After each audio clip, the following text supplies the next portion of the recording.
Swiss officials say an initial investigation shows that sparklers on top of champagne bottles ignited the deadly fire at a ski resort on New Year's Day.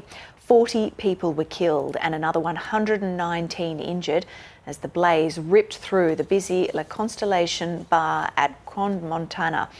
Police say they are still trying to identify the dead, saying the extent of the injuries has made the process difficult. Deuxième priorité, l'identification des victimes. Je vais pas répéter. The second priority is identification of the victims. I won't repeat what has already been said. It is a priority. And the resources, I'll mention it shortly, will show you that the canton can and does have significant reinforcements to put an end to this unbearable weight that is now weighing on the families. Well, our reporter, Sian Valance, has more from Crans-Montana. The main takeaway was that they believe the cause was sparklers, and quite powerful sparklers put in champagne glasses and held too close to the roof. We've seen now some photos and some footage of the sparklers being held close to the roof, and then of the fire when it just started. Somebody sort of tries to put it out, but it quickly takes hold, and before too long the whole bar is engulfed. It is a basement bar, and we understand a lot of people said that they couldn't get out. Basically, they were climbing over each other. It sounds just horrifying. And essentially, that is now one of the things that authorities will be investigating. It is a major multi-agency investigation, not only looking at the cause, and authorities say they aren't ruling anything else out at this stage, but they're also looking at whether compliance issues could have made this tragedy even worse. Not only a lack of emergency exits, but also whether the cladding on the roof was legal, given how quickly the blaze took hold, and also whether the amount of people who were inside was the permitted amount. Now, we understand that authorities are saying if those rules have been broken, there could be serious consequences. Take a listen to what the Attorney General had to say. There will be a possibility to examine whether there is any criminal liability involving individuals. If this is indeed the case, and these individuals are still alive, an investigation will be opened against them for negligent arson, negligent homicide, and negligent bodily harm.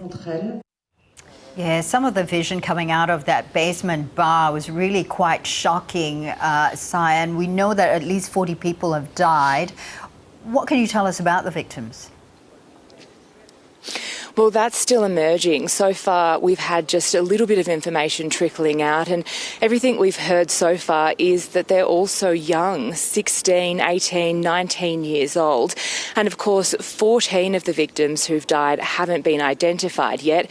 119 were injured. 6 of those haven't been identified.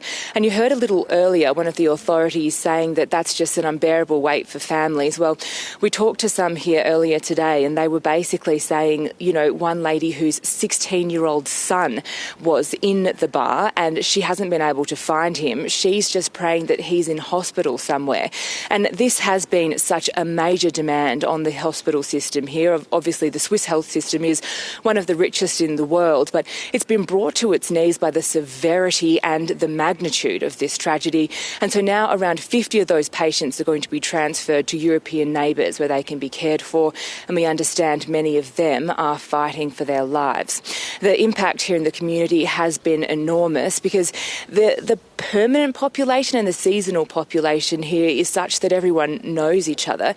Take a listen to one of the locals who moves here every ski season to what he had to say about how the community is feeling at the moment. We know 4 people that are missing. And we're thinking about them, we're praying for them. It's something that's it's very hard for us to swallow. So we're in contact with the family members, and we're really hoping that they're in a hospital somewhere and they're not injured and hopefully not dead.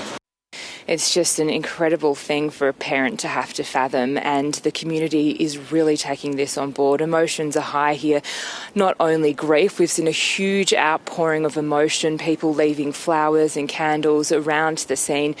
There's also been a bit of anger. We spoke to one local who was furious that some holiday makers were still skiing today. She was saying, well, if one of them breaks their legs and they get injured, they're going to have to go to hospital and the system's already overwhelmed. So emotions emotions, grief, anger, shock, but people are really getting around each other and supporting each other too. And authorities have said that there will be a vigil, an event next Friday for the community to come together and grieve, and hopefully by then they'll have a few more answers as to just how this happened and why it was so bad.